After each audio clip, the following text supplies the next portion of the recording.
तो हम लोग बात कर रहे थे अन्योन्य क्रिया के आधार पर। देखो अभी हम लोगों ने चारों अन्योन्य क्रियाओं के बारे में बात कही थी तुम लोगों से। पहली जो अन्योन्य क्रिया है, जरा समझो दो एक बातें। देखो ये जो गुरुत्वीय अन्योन्य क्रिया है,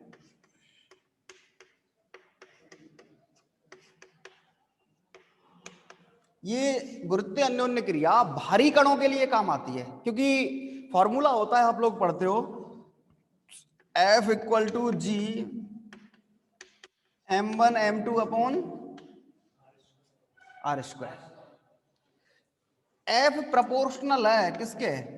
m1 m2 के। मतलब क्या है? मतलब यह है कि कणों के द्रव्यमान ज्यादा होने चाहिए। मतलब कण अगर भारी होंगे तब गुरुत्वीय अन्योन्य क्रिया का या गुरुत्वाकर्षण का प्रभाव ज्यादा होगा। अब इलेक्ट्रॉन, प्रोटॉन, न्यूट्रॉन, ये कोई भारी कण है? बताओ भाई। इलेक्ट्रॉन हुआ, प्रोटॉन, न्यूट्रॉन, म्यूऑन, मेसॉन, ये सब के सब कण हल्के कणों हैं। ये इनमें ज्यादा ज्यादा द्रव्यमान थोड़ी होता है इन कणों का। और जब द्रव्यमान ज्यादा नहीं है तो ये जो गुरुत्वीय अन्योन्य क्रिया है ये ज्यादा प्रभावी नहीं होती। मीन्स अगर अपन कहें कि जो नाभिकीय कण होते हैं या जो मूल कण होते हैं, जिन फंडामेंटल पार्टिकल्स के बारे में, जिन एलिमेंट्री पार्टिकल्स के बारे में हम लोग डिस्कस कर रहे हैं, उन कणों पर गुरुत्वीय अन्योन्य क्रिया ज्यादा प्रभावी नहीं होती। क्यों? क्योंकि ये भारी कणों पर प्रभावी होती है। प्रोटॉन का द्रव्यमान 10⁻⁻के 27 किलोग्राम की रेंज का होता है। इलेक्ट्रॉन का द्रव्यमान 10⁻⁻के 31 किलोग्राम की रेंज का होता है। बहुत कम वैल्यू है। 10⁻27, 10⁻31, बहुत नेग्लिजिबल सा वैल्यू है। मतलब नॉर्मली तो हम तोल ही नहीं पाएंगे, ऐसा वैल्यू है। और तब अगर गुरुत्वीय अन्योन्य क्रिया लगाएं तो m1 m2 तो ऐसा चाहिए, नहीं बैठेगा अपना काम। फिर दूसरी अन्योन्य क्रिया आती है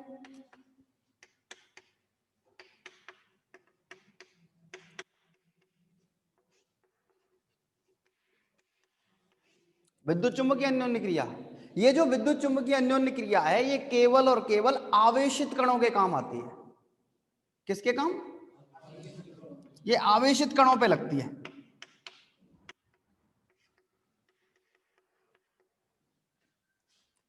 बहुत सारे पार्टिकल तो उदासीन है हमारे पास। न्यूट्रॉन है, उदासीन है।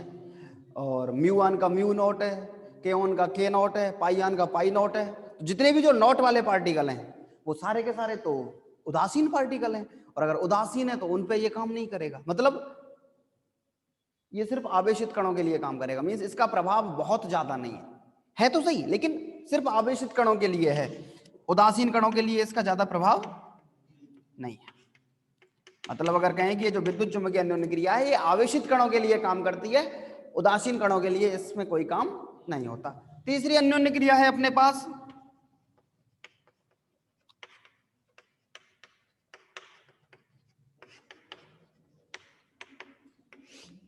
दुर्बल अन्योन्य क्रिया।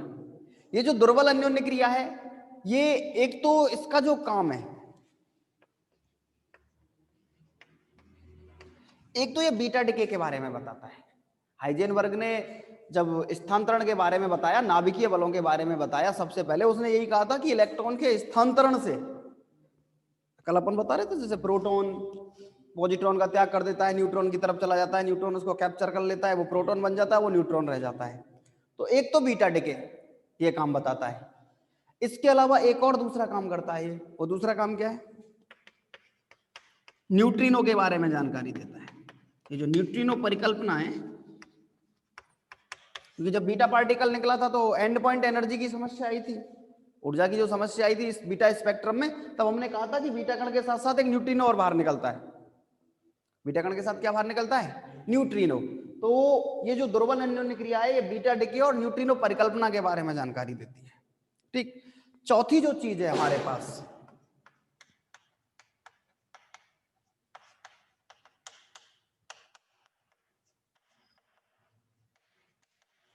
प्रबल अन्योन्य क्रिया। ये प्रबल अन्योन्य क्रिया का काम क्या होता है? एक तो ये न्यूक्लियोनों को नाभिक में बांधे रखती है। काम क्या है? न्यूक्लियोनों को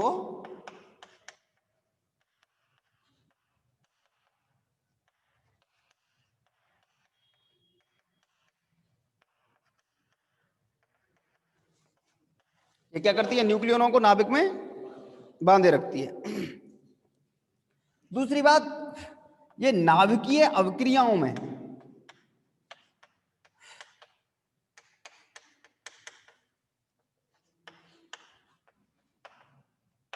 नाभिकीय बल के बारे में जानकारी देती है।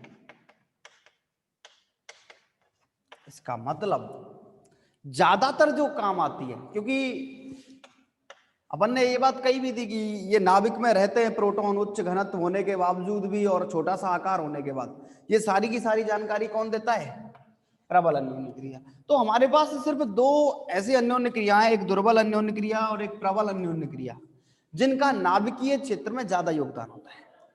इसका योगदान तो इसलिए नहीं होता क्योंकि भारी कणों के लिए होती है, इसका योगदान होता है लेकिन कम होता है। उसका रीजन है ये सिर्फ आवेशित कणों के लिए काम करती है, उदासीन कणों के लिए काम नहीं करती। जबकि नाभिकीय बल आवेश सममित होते हैं, ये बात हमने पहले भी बताई थी। तो मैं नाभिकीय जो बल होते हैं वो कैसे होते हैं, चार्ज सिमेट्रिक होते हैं। मींस आवेश की उपस्थिति आवेश की अनुपस्थिति से नाभिकीय बल पर कोई प्रभाव नहीं होता। हमने बताया था उस टाइम आपको, प्रोटॉन न्यूट्रॉन के बीच में, न्यूट्रॉन न्यूट्रॉन के बीच में और प्रोटॉन प्रोटॉन के बीच में सेम बल होता है नाभिकीय बल। नाभिकीय बल कैसा होता है, सेम, एक समान नाभिकीय बल होता है। इसका मतलब इस पर कोई फर्क नहीं पड़ा कि वो प्रोटॉन है कि वो न्यूट्रॉन है। प्रोटॉन न्यूट्रॉन हो, प्रोटॉन प्रोटॉन हो, न्यूट्रॉन प्रोटॉन हो, न्यूट्रॉन न्यूट्रॉन हो, सब के सब कैसे होते हैं, प्रबल नाभिकीय अन्योन्य बल। ठीक है, तो इसका मतलब जो हमारे पास जो सबसे ज्यादा काम की चीजें, वो एक तो दुर्बल अन्योन्य क्रिया है और एक प्रबल अन्योन्य क्रिया है। इसके आधार पर, इन दोनों ही अन्योन्य क्रियाओं के आधार पर हमारे पास फिर कुछ कण होते हैं। इन कणों के बारे में अपन बात करेंगे। देखो जरा,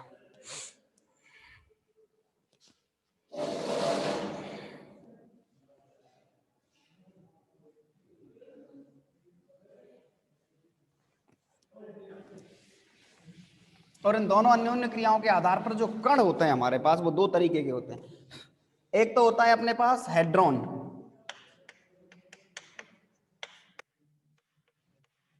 एक कण कौन से होते हैं, हेड्रॉन।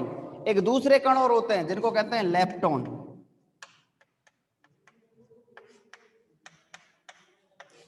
एक होता है हेड्रॉन कण, एक होता है लेप्टॉन कण। हेड्रॉन कण ये प्रबल अन्योन्य क्रिया का कण है।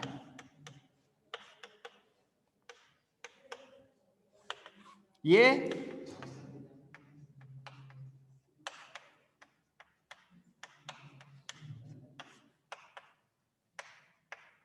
दुर्बल अन्योन्य क्रिया का कण होता है।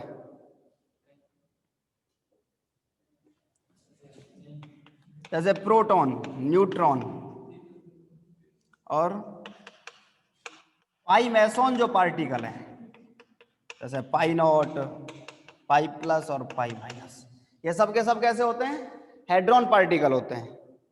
ठीक है, जैसे दुर्बल के लिए इलेक्ट्रॉन, पॉजिट्रॉन और न्यूट्रिनो जो पार्टिकल होते हैं, क्योंकि electron, positron, neutrino, anti neutrino, ये सब के सब कहां से निकलते हैं, बीटा डिके से निकलते हैं। और बीटा डिके दुर्बल अन्योन्य क्रिया को बताता है। ठीक है, अच्छा दूसरी बात, इसमें एक पार्टिकल और आता है जिसका नाम होता है म्यूआन पार्टिकल। ये भी बीटा डिके से ही क्षय होकर निकलता है। एक और काम की चीज सुनो जरा, वो एक बात कहता है, ये जितने भी लेप्टॉन पार्टिकल होते हैं, ये सारे के सारे लेप्टॉन पार्टिकल फर्मियन होते हैं।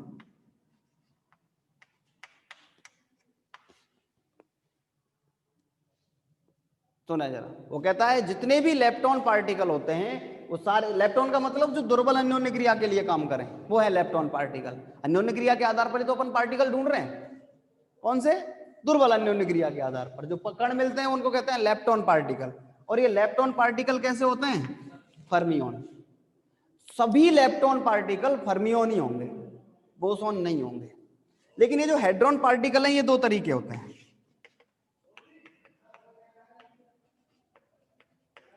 एक तो होते हैं फर्मियन और एक होते हैं बोसॉन। इलेक्ट्रॉन पार्टिकल कितने तरीके के होते हैं, ये जो हेड्रॉन पार्टिकल है दो तरीके का होता है, एक फर्मियन पार्टिकल होता है और एक बोसॉन पार्टिकल होता है। इसके जो बोसॉन पार्टिकल हैं इनको तो कहते हैं मैसॉन। हेड्रॉन के बोसोन पार्टिकल क्या कहलाएंगे? मैं बोसोन और फर्मियोन के बारे में पहले बता चुका हूं, तो मैं अब दोबारा हेड्रॉन पार्टिकल दो तरीके, फर्मियोन और बोसोन। लेप्टॉन पार्टिकल केवल एक तरीके का, फर्मियोन। फर्मियोन का मतलब जिसका चक्रण H क्रॉस का अर्धपूर्ण गुणज होगा। तो इसमें जितने भी पार्टिकल आएंगे सबके चक्रण H क्रॉस के अर्धपूर्ण गुणज की फॉर्म में होंगे। इसमें दो हैं, फर्मियोन और बोसोन। वे हेड्रॉन कण जो बोसोन होते हैं उनको तो कहते हैं मैसोन, और वे हेड्रॉन कण जो फर्मियन होते हैं उनको कहते हैं बेरियान।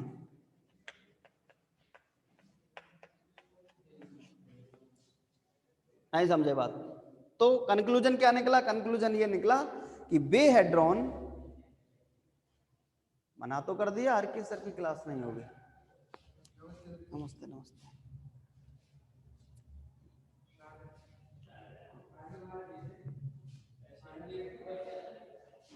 इनकी शकल से नहीं लग रहा तुझे? हाँ, इतने शांत पढ़ने वाले बच्चे फाइनल ईयर में ही मिलते हैं। चक्कर है, उन्हें पता होता है 2 साल उन्हें सारी स्थितियां पता चल जाती है कितनी खतरनाक है बीएससी। और आगे भाई फर्स्ट ईयर सेकंड ईयर में कुछ गड़बड़ हो तो आदमी झेल लेता है, फाइनल ईयर में तो कोई चांस ही नहीं है। हाँ, फिर तो चौथी साल में ही होगी बीएससी पूरी। फर्क तो पड़ता है, मैच्योरिटी आ जाती है बच्चों में धीरे धीरे पढ़ने के प्रति थोड़ा सा। लेकिन हाँ हाँ, थोड़ा मैच्योरिटी आ जाती है, प्योरिटी तो मैच्योरिटी। वैसे तो तुम प्योरिटी तो खतरनाक ही हो तुम्हारी। हाँ, तो सुनो जरा काम की बात है, सुनो सुनो सुनो। तो अपन क्या कह रहे थे? हेड्रॉन प्रबल अन्योन्य क्रिया के लिए बहुत सारे पार्टिकल होते हैं, प्रोटॉन है, न्यूट्रॉन है, पाई मैसोन है, बोसोन पार्टिकल है, एक्स बोसोन है, एक सिग्मा पार्टिकल भी होता है, ओमेगा पार्टिकल भी होता है, ये सही कई सारे पार्टिकल इसमें काम करते हैं। तो बे हेड्रॉन जो बोसोन है वो तो क्या कहलाएंगे? मैसोन। और बे हेड्रॉन जो फर्मियान है वो क्या कहलाएंगे?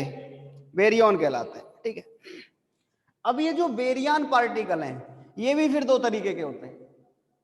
ये जो बेरियन पार्टिकल हैं इनके भी दो पार्ट होते हैं, एक तो होता है न्यूक्लियन और एक होता है हाइपरॉन। चलो, हाँ, ये थोड़ा सा अलग अलग नाम चलेंगे इसमें, यही तो क्वालिटी है इसमें, और क्या है। अरे बहुत सिंपल सी बात है, अभी इसका एक चार्ट बनाएंगे तो तुम्हें सारी चीजें समझ में आएंगी क्या क्या कहना चाह रहे हैं अपन। ठीक है, देखो, तो अपने पास क्या हुआ? फर्मियन वे होंगे जो बेरियन होंगे, बोसोन वे होंगे जो मैसोन होंगे। ठीक है,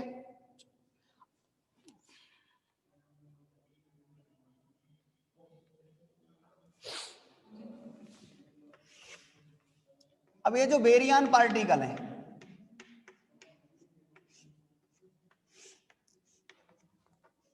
ये दो तरीके के हैं, एक तो है न्यूक्लियन और एक है हाइपरॉन। न्यूक्लियन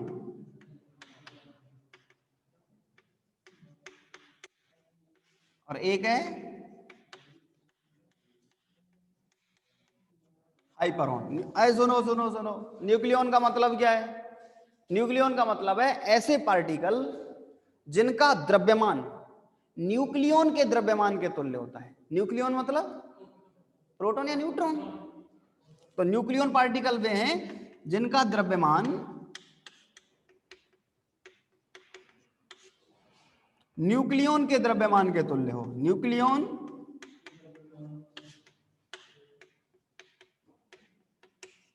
न्यूक्लियन का द्रव्यमान कितना है? 1.6 into 10 to the power minus के 19 माइनस 27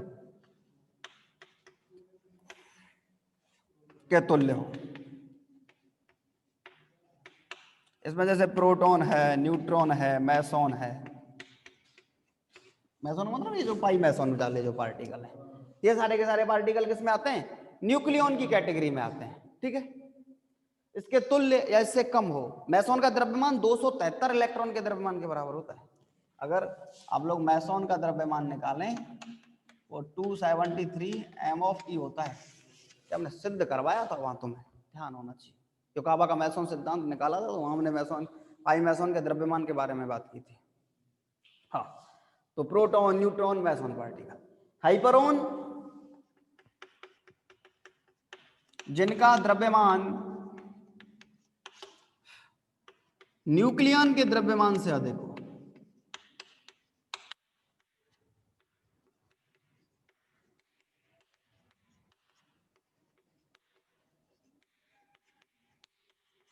वो क्या कहलाते हैं?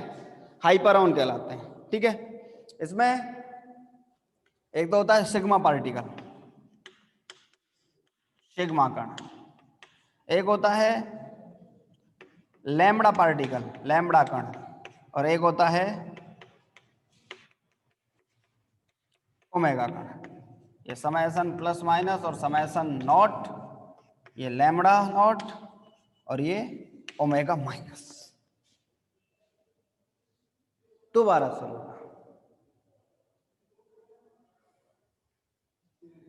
ये स्क्रीनशॉट ले लो, यही नोट्स हैं, मैं पूरा डिटेल में लिख रहा हूँ। इससे अच्छे नोट्स नहीं मिलेंगे तुम्हें कहीं। भाषा तो काफी, जब दोबारा नोट्स मिले तो उससे पढ़ लेना, लेकिन ये नोट्स का ही काम कर रहा है। ये स्क्रीनशॉट लेते जाओ, इसका बहुत बढ़िया चीज है ये, इससे अच्छा क्लासिफिकेशन नहीं दिखेगा तुम्हें कहीं। चलो देखो जरा फटाफट से।